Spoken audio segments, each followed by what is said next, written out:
본주, 하, 행록, 이, 계사년, 단기 4286년, 서기 1953년. 계사년 정월 초이튿날 경기도에 사는 현원이라는 로인이 본주님을 찾아뵙고 물었다. 황하수 물이 언제나 맑아지겠습니까? 이에 본주님이 진눈깨비가 내리는 밖을 바라보며 대답하였다. 저 땅하늘이 안 얼어야지. 그러자 그 노인이 예, 알겠습니다 하고 절을 올리고 물러나왔다. 그는 돌아가면서 본주님의 측근에게 말하였다. 평생 동안 수두하면서 궁금했던 게 많아 어른께 다 물어보려 했는데 겨우 한마디 묻고는 그만 말문이 막혀버렸소. 그 노인은 잉상아에게 돈을 주며 장을 보아 어른을 대접해주오 하고 떠났다. 대저 현 노인이 말한 황하수란 중국의 청해성에서 발원하여 감숙, 영하, 유원, 섬서, 산서, 하남, 하북, 산동 등 9개 성에 물이 모여 흐르는 대야를 두고 한 말이다. 이 물은 1만여 리를 흘러 발해에 드는데 청해, 감숙, 영하 등지의 사막에서 불어대는 황사바람으로 인해 언제나 황토색으로 흐르고 있다. 그래서 지금까지 사람들은 이 물을 가리켜 황하라 이루고 있는 것이다. 먼 옛날 우리의 조상들이 강성했던 고조선 시대에는 이 황하를 경계로 하여 누천년 동안 중국을 누르고 태평을 구가하였다. 때문에 시전 상송의 경원유하라는 말이 전하고 있다. 뿐만 아니라 황하 이남에는 람, 회, 대, 종오, 종리 등의 조선의 강력한 제후국들이 있어 누천년 동안 중국의 동진을 막아왔다는 사실도 전해오고 있다. 그 지역은 바로 지금의 안휘, 강소, 절강 등지로서 근래에 이르러서는 그러한 사실을 뒷받침해 주는 유물까지도 발굴되고 있다. 그 옛날에는 황하 이북의 동북아 지역이 겨울에도 땅 하늘이 얼지 않는 아열대의 기후였다고 한다. 때문에 산해경에는 지금의 한반도 내에도 여호라는 사다새가 살았다는 기록이 전해오고 있다. 사다새는 오리와 비슷한데 몸이 크고 부리가 길며 부리 밑에는 큰 주머니가 달려있는 새로서 요즘 서양말로 펠리컨이라 칭하는 새이다. 이 새는 날씨가 따뜻하고 먹을 것이 풍부한 열대지방에서만 사는 새이다. 이로 미루어 보더라도 고조선의 전성기에는 땅하늘의 기후가 지금과는 완연히 달랐음을 가히 짐작할 수 있지 않겠는가. 또한 그렇게 땅하늘의 기후가 달랐을 때는 황하의 물이 지금처럼 혼탁하지 않고 맑게 흘렀음을 가히 짐작할 수 있을 것이 아니겠는가. 때문에 당시 조선에는 그 대하를 다스리는 하백이라는 관리가 있었던 것으로 전해지고 있다. 그러나 땅하늘의 기후가 바뀌어 서쪽 진국 지역이 사막이 되어버리고 그 대하의 물이 혼탁해지면서 이 세상은 전쟁이 그치지 않았다고 한다. 왜냐하면 서쪽 중국인들이 죽음을 무릅쓰고 낙토를 찾아 동진에 왔기 때문이다. 그 후 이 황하의 물이 수백 년 혹은 수천 년에 한 번씩 맑아지는 때가 있었는데 이는 천상의 은하수정기가 비추어졌기 때문이라고 한다. 이로 인하여 세상에는 성인이 태어났고 그 성인이 돌을 펴 세상을 맑게 했다는 말도 전해지고 있다. 대개 현 로인은 그러한 성인의 출현을 물었고 인정상가는 저 땅하늘이 안 얼어야지 함으로써 아직 이 천지의 기운이 먼 옛날처럼 바꾸어지지 않았다고 한 것이다. 정녕 그 옛날처럼 이 땅의 기후가 따뜻해지는 때가 온다면 감히 성인의 출현을 다시 기대해 봄직하다. 최근에 이르러 우리는 이 땅의 기후가 점차로 전과 다르게 변화되어 가고 있음을 완연히 느끼고 있다. 다만 사람들의 마음이 변화되어 가고 있지 않을 뿐이다. 본주님은 현 노인이 다녀간 그날 고동진, 임재관 등의 문도에게 말하였다. 정하늘 밑에 일주단이 있지. 세지운 낫다고 해. 일주단이는 이미 2년 전에 죽은 방우였다. 바로 인정상관이 솜리 이규환에게 아들로 점지해 주었던 그 방우인데 동구 밖에서 아비를 기다리다 무례한 동네 사람들한테 잡아먹힌 게 벌써 2해 전이었다. 헌데도 본주님은 그 방유가 마치 살아있는 것처럼 말하면서 새로운 땅의 기운, 지운을 낳았다고 말하는 것이었다. 본주님은 곧이어 떡과 돈 3,000환을 주며 말하였다. 쌀 2통 팔아서 우리 얼라 잘 기르라고 해. 잠시 후에는 다시 이렇게 물었다. 강생이 잘 크던가? 강생이는 강아지 인정상은이 죽은 방울을 살아있는 듯 말씀하면서 새로운 땅의 기운을 낳았다고 하고 쌀 2통을 팔아서 우리의 아기를 잘 기르라고 당부하면서 강아지도 잘 자라는지 묻는 이러한 앞뒤의 말씀을 상고해보면 한 가지 영상이 잡힌다.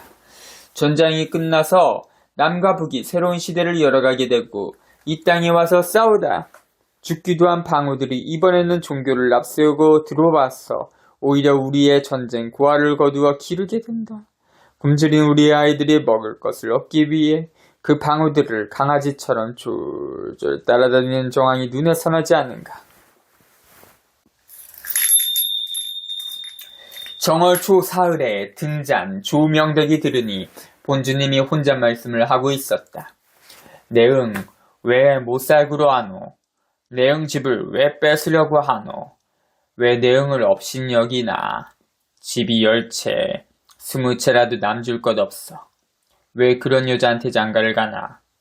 그러면 한층 더 보이는가? 그러고는 손뼉을 3번 쳤다. 이튿날에는 문도들에게 이렇게 말하였다. 배밭도 그래놓고 내응 밥숟가락 왜 뺏으려고 하나? 당뇨상감인데 좋은 것이 좋지. 왜 내응 못살구로 하나? 예서라 보나 만인의 생명인데. 사람들은 이러한 본주님의 말씀들을 두고 고둥진과 한용자의 불륜을 나무란 것으로 짐작하고 있다. 즉 그들이 부정한 행질로서 삿된 기운을 퍼뜨린 바람에 내응이 오지 못하고 있다는 것인데 그 정확한 의미는 알 수 없다. 또한 내응은 정녕 누구를 두고 이른 말씀인지 지금까지 아무도 모르고 있다. 이날 본주님은 한용자를 데리고 배밭으로 나가 새로 손질한 샘을 가리키며 말하였다. 만인의 생명수다. 사다리 놓고 내려가 밑에서 살면 안 좋은가? 이 말씀에 대해서는 내응이 샘물처럼 솟아오르는 사람으로 묘사한 것이면 짐작해 보지만 무슨 연유로 한용자에게 샘 속에 들어가 살라고 하였는 줄은 아무도 모르고 있다. 정월 초 8의 날에 본주님이 문도들에게 내응상감 업신 여기지 마라. 죄 많아 하였다.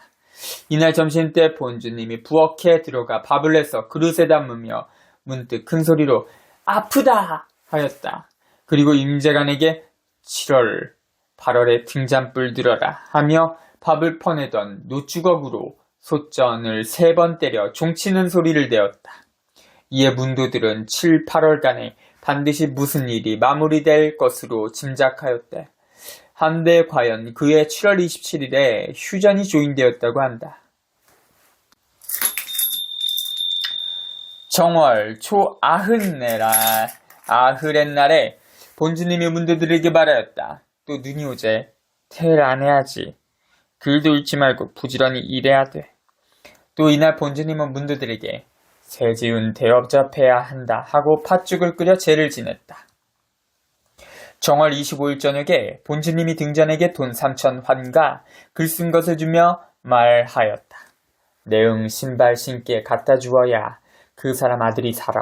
그 여자 한용자가 달라해도 주지 마라. 하여 등잔이 말씀과 같이 행하고 돌아와 구하니 본주님이 말하였다. 그 사람 아들 살았다. 이는 아마 장차 세상을 위해 크게 쓰일 사람이 위기에 처해 있음을 구해준 공사인 듯하다. 2월 4일 본주님이 서보산 원장에게 말하였다. 7 나라로부터 항복을 받았다. 2월 6일 본주님이 문도들을 불러놓고 말하였다. 성주 소 대접해 36도 땅 하늘에 지운이 열려 이제는 세상이 평화가 되어 사람마다 잘 살게 돼. 하여 이날은 문도들이 소를 들판에 내어다 메어두고 제를 지냈는데 인정상가는 이 제사를 농신제라 이름하였다. 이 제사에 그 당시로서는 사람도 먹기 어려운 술, 밥, 국수 등을 소에게 주었는데 동네 사람들이 이를 보고 비웃지 않는 이가 없었다. 문도들이 그러한 사정을 고에 올리자 본주님은 그 사람들 몰라서 그래 하고 더 이상 말씀이 없었다. 인정상가는 왜 소를 성주라고 말하며 대접하고 농신제를 올렸을까? 생각하건대 소는 먼 옛날 우리 조상들이 유목 생활을 하면서부터 길들여져 우리의 짐을 실어 날라주었고 농경 생활을 하면서부터는 땅을 갈아주는 등 농사에서도 가장 큰 일꾼 노릇을 했다. 때문에 그 일꾼을 가리켜 가히 농신이라 이를만 하다. 또한 옛날에 그 농신과 재산을 지키기 위해 성을 쌓기도 했으니 가히 성주라 이를만도 하다. 인정상가는 제사로서 바로 그 농신의 공덕을 기린 것이다. 성주, 성의 주인. 인정상가는 또 이때부터는 세상이 평화가 되어 사람마다 다 잘 살게 된다는 예언을 하였다. 이 예언 속에는 아마 지금과 같은 문명의 이기가 성주의 수고로움을 대신해 주리라는 뜻도 들었을 것이다. 다만 알 수 없는 바가 한 가지 있다. 바로 그 농신제에 국수를 썼다는 것이다. 국수는 인정상가리 늘 나라가 지켜진다는 상징물로서 써온 것이 아닌가. 한데 지금의 소를 보면 나라가 지켜진다는 것과는 참으로 먼 거리가 있다. 종자도 거의가 나중에 방우의 나라에서 들려온 것이려니와 토종이라 하여도 거의가 나중이네. 땅에서 생산된 사료를 먹여 기르고 있기 때문이다. 더욱이 그 사료는 장기 유통 과정의 변질을 막기 위한 각종 방부제, 살충제 등의 독약을 재료 단계에서부터 이미 잔뜩 머금고 있다. 그리고 국내에서 그것을 가져다 가공하면서 각종 항생제, 성장 촉진제 등의 약품을 또 한 번 첨가하여 판매하고 있다. 지금 축산 농가에서 이 소에게 가져다 먹이고 있는 것이 바로 이러한 사료인 것이다. 그러면서 소를 움직이지도 못하게 메워놓고 살만 찌우고 있으니 그게 부은 것이 어찌 살이라 할 수 있겠는가. 그 부은 살을 사람이 먹고 어찌 편안할 수가 있겠는가. 실로 깊이 성찰해 볼 일이다. 소뿐만이 아니라 닭, 돼지, 개에 이르기까지 다 나중이네 땅에서 나오는 사료로서 기르고 있으니 심각하기는 마찬가지다. 지금 외국산 큰 소 한 마리의 가격이 14만원, 15만원인데 비하여 국내에서는 송아지를 사도 그 값이 이미 120만원을 호가하고 거기에 50만원에서 60만원어치의 사료를 먹여야 큰 소가 되어 팔 수가 있다. 결과적으로 나중이네와 몇몇 사료 공장만 살찌우고 있는 셈이다. 애국하는 소비자는 늘 골탕만 먹고 있는 것이다. 지금 사람들이 흔히 신토부리를 외치고 있는데 정녕 나중이가 들어도 배꼽을 잡고 웃을 일이다. 이미 각종 육류가 다 나중이네 사료에서 나왔고 각종 분신류가 다 나중이네 땅에서 나온 것이며 각종 식용유와 콩나물, 두부 등의 식품도 다 나중이네 땅에서 나온 옥수수며 콩으로 가공한 것이거늘 단지 그 껍질을 여기서 우리가 우리 손으로 쌌다 했어. 어찌 이들을 우리 땅의 것이라 할 수 있겠는가. 실로 얼빠진 소리가 아닐 수 없다. 대저 인정상가는 평생 동안 피가 나는 것을 입에 대지 않았다. 그리고 만생명을 공동체의 구성원, 곧 내 몸의 일부 같이 여겼던 분이다. 오로지 생명 공동체의 길을 걸어온 그러한 어른의 행적을 옮기는 자리에 필자가 감히 지금의 세태를 들어 논한다는 것은 실로 10,000,000번 죄송한 일이다. 하지만 지금 이 나라 사람들이 그렇게 잘못된 것들을 먹음으로 인하여 옳고 그름을 능히 분별하지 못하는 상황을 어찌 간과할 수만 있겠는가. 지금 사람들은 옳고 그름을 분별하지 못하는 것을 넘어섰어. 오히려 옳은 것을 그른 것을 옳게 여기기까지 하는 실정이다. 그래서 감히 물러서지 않고 말해보는 것이다. 정녕 이 나라 사람들이 인정상간의 가르침대로 피나는 것을 먹지 않음으로써 숭고한 생명 공동체의 이념을 가슴에 간직해야 할 것이다. 그리고 내가 이 땅과 둘이 아니라는 신토부리를 허울좋게 외치기에 앞서 정신과 이 땅이 둘이 아니라는 신토부리를 먼저 외쳐야 하지 않겠는가. 그러할 때 비로소 진정 이 나라가 제대로 지켜지게 되지 않겠는지 다들 한 번쯤 생각해 볼 일이다. 그리고 이렇게 우리의 정신의 소중한 때에 왜 하필이면 서양 객기에 아첨하는 자들이 이 나라 정사를 유리하게 되었는지도 다들 한 번쯤 생각해 볼 일이다. 2월 12일 설진도 문도가 본주님을 찾아뵈오니 본주님은 반지꼬리를 더듬어 종이와 연필을 찾아내어 글을 썼다. 내용 상감에게 보내는 글이었다. 겉봉에 여지 받아보시옵 이라 쓰고 안에는 다음과 같이 썼다. 한사나 40창습 신지우로 기운하시사 사승원원. 그리고는 옆에 있던 백복덕 여진에게 그것을 주며 내응 갖다 주고 와 하였다.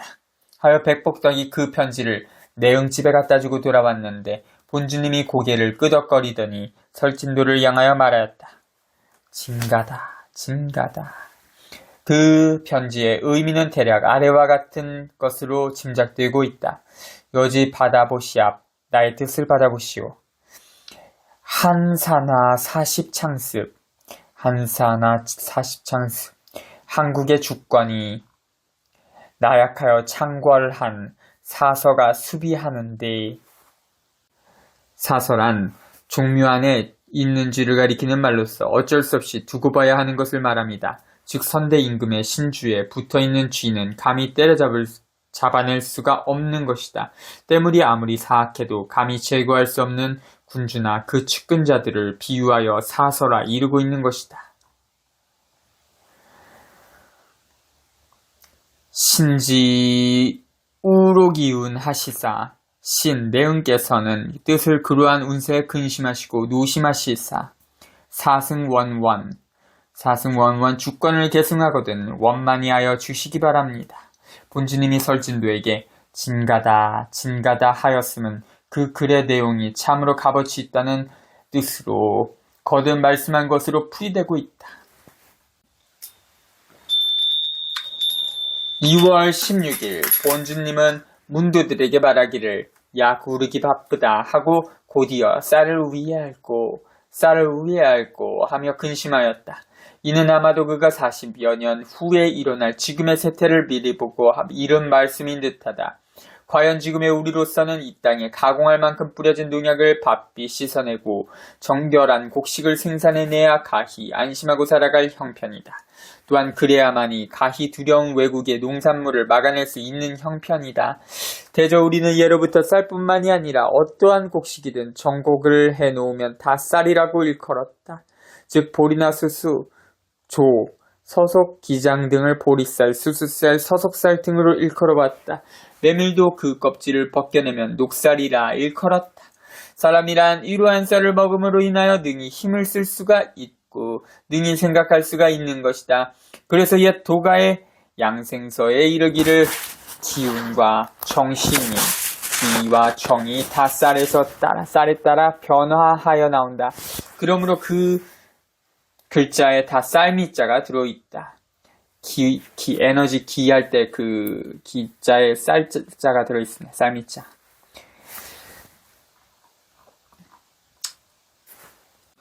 기정, 개종미 변화이생, 고, 자, 개종미.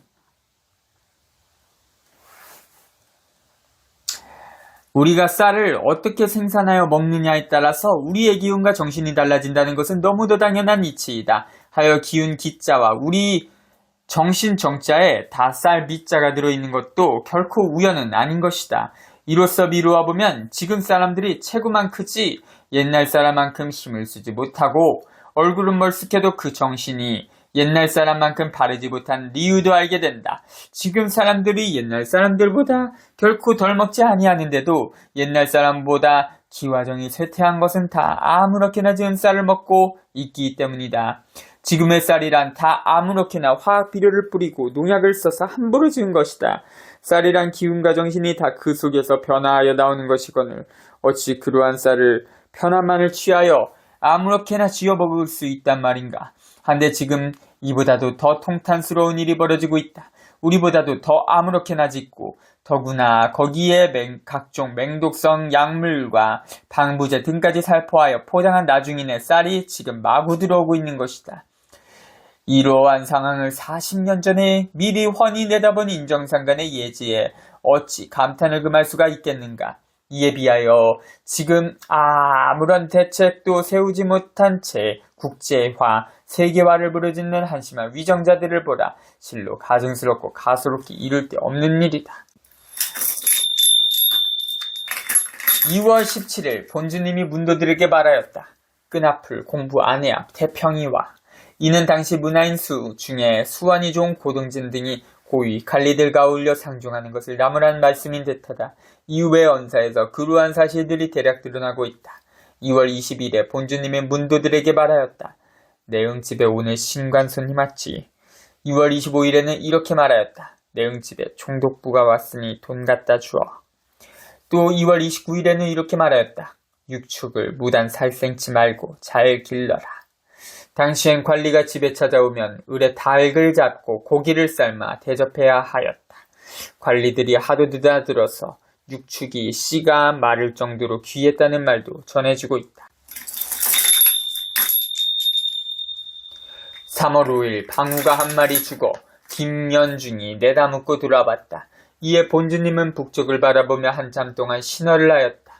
다음날 본주님은 문도들에게 방우 살았다 하고 이어 배나무 꽃 피었지 하였다. 이때의 일을 김정하는 대략 위와 같이만 기록하였는데 아마도 빠진 대목이 있는 듯하다. 때문에 죽은 방우의 영혼을 달래어 하얀 백꽃으로 피어나게 하신 것쯤으로 대략 어설프게 짐작되고 있을 뿐이다. 이에 대해서는 다만 뒷날에 아는 사람을 기다릴 따름이다. 18. 탄핵을 선포합니다.